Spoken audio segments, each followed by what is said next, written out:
Sungguh miris dan mengejutkan saudara, mahasiswa program pendidikan dokter spesialis anestesi Universitas Padjadjaran, Priguna Anugrah Pratama, diduga memerkosa seorang perempuan yang merupakan anak pasien di Rumah Sakit Hasan Sadikin, Bandung, Jawa Barat. Insiden terjadi pada pertengahan Maret di salah satu ruangan lantai 7 gedung Rumah Sakit Hasan Sadikin. Saat itu tersangka sedang bertugas jaga malam. Bagaimana peristiwa ini bisa terjadi dan apa latar belakang tersangka melakukan hal keji tersebut? Korban pun melaporkan kejadian ini ke polisi. Alhasil, Priguna Anugrah Pratama ditangkap dan ditetapkan sebagai tersangka. Kabid Humas Polda Jabar Kombes Hendra Rohmawan bilang polisi masih mendalami kasus ini. Karena berdasarkan keterangan beberapa saksi, ada kemungkinan pelaku memiliki perilaku seks yang menyimpang. Dalam proses penyidikan, polisi menyita sejumlah barang bukti, diantaranya infus, sarung tangan, jarum suntik, beragam obat bius, dan alat kontrasepsi. Pelaku kemudian dikenai pasal kekerasan seksual dan terancam hukuman 12 tahun penjara. Kemudian kita tetapkan tersangka saudara PAP atau Priguna Anugrah Pratama. Pekerjaan dokter pelajar yang sedang mengambil spesialis anestesis di Rumah Sakit Hasan Sadikin.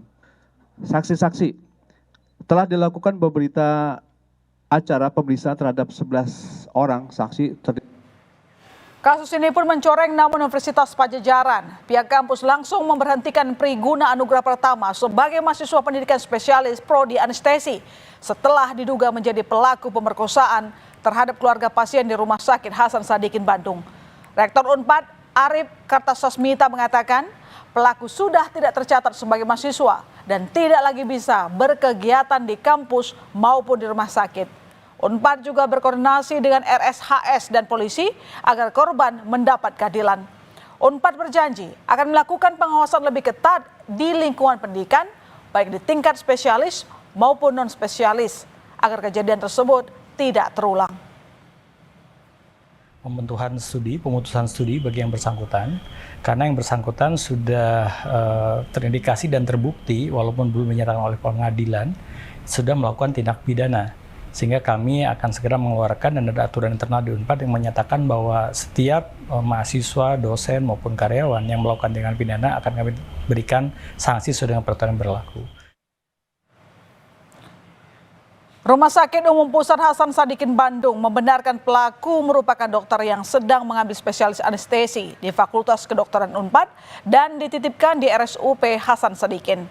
Dirut SDM RSUP Hasan Sadikin, Bandung, Fitra Herigiana menjelaskan, pada waktu kejadian pelaku memang tengah melakukan tugas jaga malam, sehingga sesuai prosedur ia bisa masuk ke ruang IGD.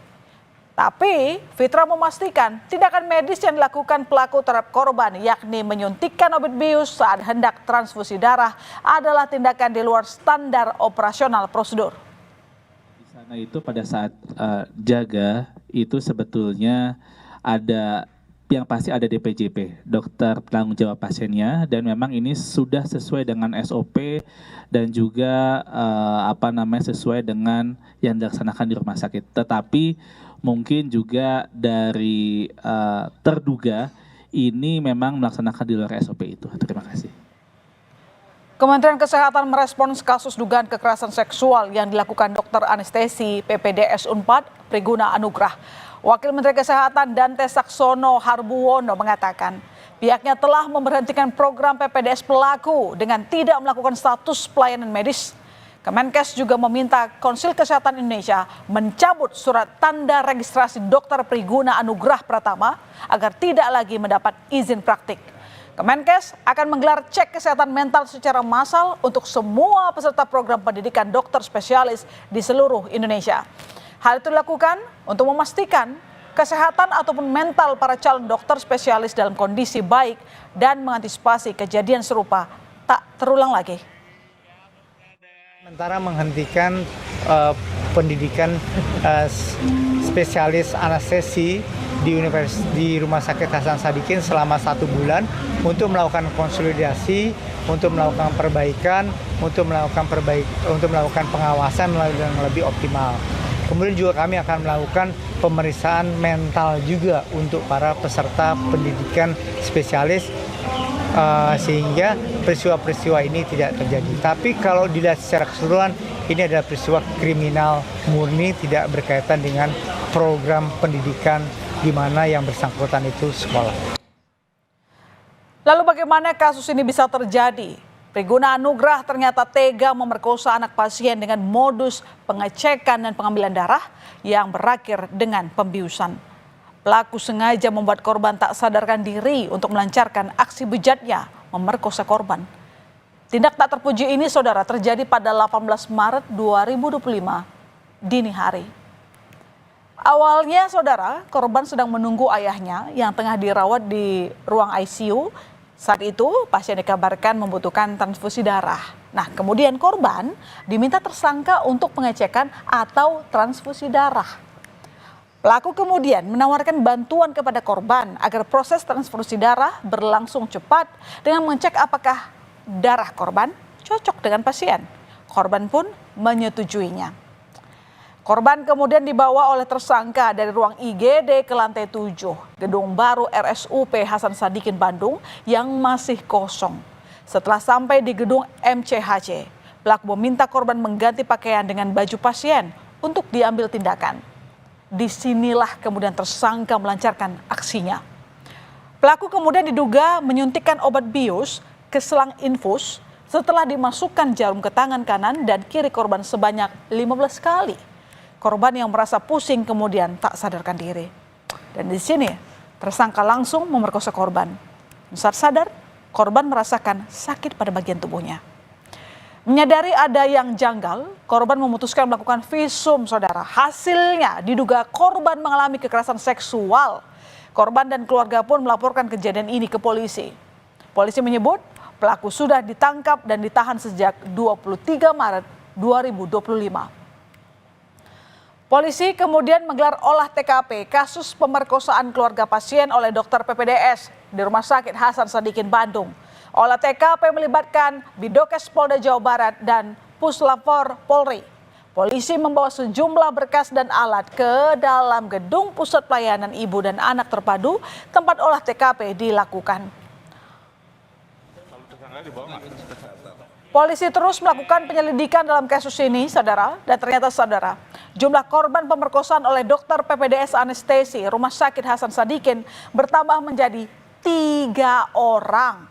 1 orang merupakan anak dari pasien, sedangkan 2 korban lainnya merupakan pasien di Rumah Sakit Hasan Sadikin. Selain memeriksa 13 orang saksi, polisi juga akan melakukan tes uji lab DNA untuk mengetahui apakah ada pelaku lain.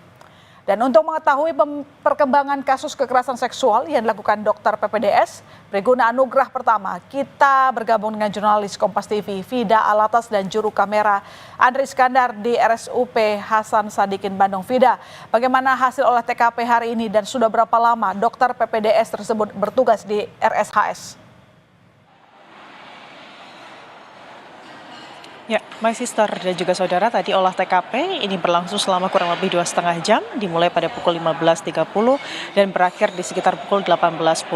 Ada beberapa hal yang menjadi fokus dalam olah TKP lanjutan hari ini, di mana ini merupakan olah TKP yang kedua, di mana olah TKP pertama sebelumnya ini dilakukan oleh penyidik dari Ditreskrimum Polda Jabar sebelum melakukan penetapan tersangka terhadap Priguna Pratama begitu ya, dan hasil hal-hal yang dilakukan oleh penyidik begitu dalam olah TKP lanjutan ini, yang pertama ini adalah melakukan swab untuk memeriksa DNA dari kasur yang berada di TKP, tepatnya berada di ruangan MCHC lantai 7 Rumah Sakit Hasan Sadikin Kota Bandung. Setelah melakukan swab begitu ya, my sister dan juga saudara, pihak penyidik ini juga mempelajari tata letak CCTV tempat di mana TKP ini berlangsung. Lalu selanjutnya penyidik ini juga mempelajari kemungkinan adanya undang-undang kesehatan yang dilanggar dalam kasus ini. Ini merupakan olah TKP kedua, my sister dan juga saudara, setelah adanya tambahan korban dari tersangka Priguna Anugrah, dokter residen begitu ya, yang tengah menempuh pendidikan anestesi atau spesialis anestesi di RSHS Kota Bandung. Kedua korban tambahan tersebut ini merupakan pasien yang informasinya saat ini masih dirawat di RSHS Kota Bandung.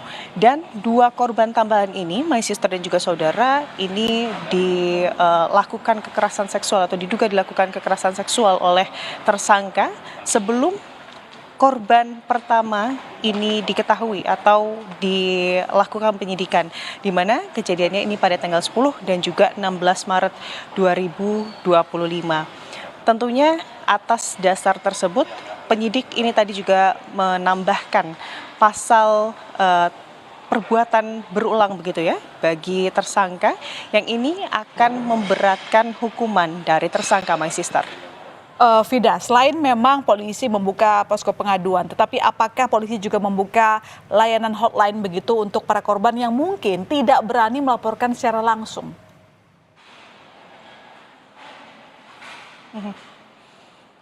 My sister, untuk Polda Jabar ini membuka posko pengaduan bagi siapa saja begitu ya yang merasa menjadi korban dari tersangka. Ini dapat datang langsung ke gedung PPA. Hotline ini juga menjadi alternatif bagi siapa saja yang merasa menjadi korban dari tersangka, namun kondisi psikologinya kurang baik, bisa menghubungi hotline, baik itu dari Polda Jabar maupun dari Rumah Sakit Hasan Sadikin Kota Bandung.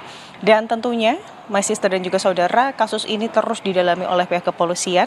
Polisi juga masih mencari kemudian adanya dugaan tambahan jumlah korban. Karena kalau kita melihat tersangka ini bertugas atau mengenyam pendidikan di RSHS Kota Bandung ini selama kurang lebih 2 semester atau kurang lebih 1 tahun begitu ya. Dan tentunya polisi, RSHS Kota Bandung dan juga Universitas Padjadjaran ini mendorong bagi siapapun yang merasa menjadi korban dari tersangka untuk melapor agar kasus ini bisa terang benderang begitu, my sister. Jadi kira-kira Vida, singkat saja jawabnya, kapan kira-kira target kita bisa mendapatkan hasil setelah TKP sudah dilakukan sebanyak 2 kali ya? Dari hasil swab dan juga beberapa hal yang dilakukan dalam olah TKP kedua ini, my sister dan juga saudara, hasilnya ini terlebih dahulu akan diproses di Laboratorium Forensik Mabes Polri. Dan di Reskrimum atau Dirkrimum Polda Jabar, Kombes Surawan tadi menyebut bahwa hasilnya ini kemungkinan akan keluar dalam beberapa hari ke depan, dan saat itu terjadi pihaknya ini langsung akan menyebarkan informasi tersebut melalui media, my sister. Terima kasih Vida atas laporan Anda. Selamat kembali bertugas. Dan saudara, jika memang masih ada korban lain dari kasus ini, tolong jangan ragu untuk melapor ke posko pengaduan yang sudah dibuka oleh Kepolisian Daerah Jawa Barat, baik di kantor Polda Jabar maupun di RSUP Hasan Sadikin Bandung. Karena keberanian korban untuk mengungkap tindak kejahatan bukan hanya dapat mempermudah pengembangan dan pengungkapan kasus, tapi sekaligus jadi langkah yang berharga untuk menyelamatkan orang lain. Kasus ini menyadarkan kita agar tetap mawas diri dimanapun dan dengan siapapun. Jangan mudah percaya pada mereka yang terlihat baik di permukaan. Saudara, usai jeda di berita utama, sempat bersembunyi di sumur dan atap rumah, 2 pencuri motor bersenjata api di Palembang, Sumatera Selatan ditangkap polisi. Informasi selengkapnya, berita utama segera kembali.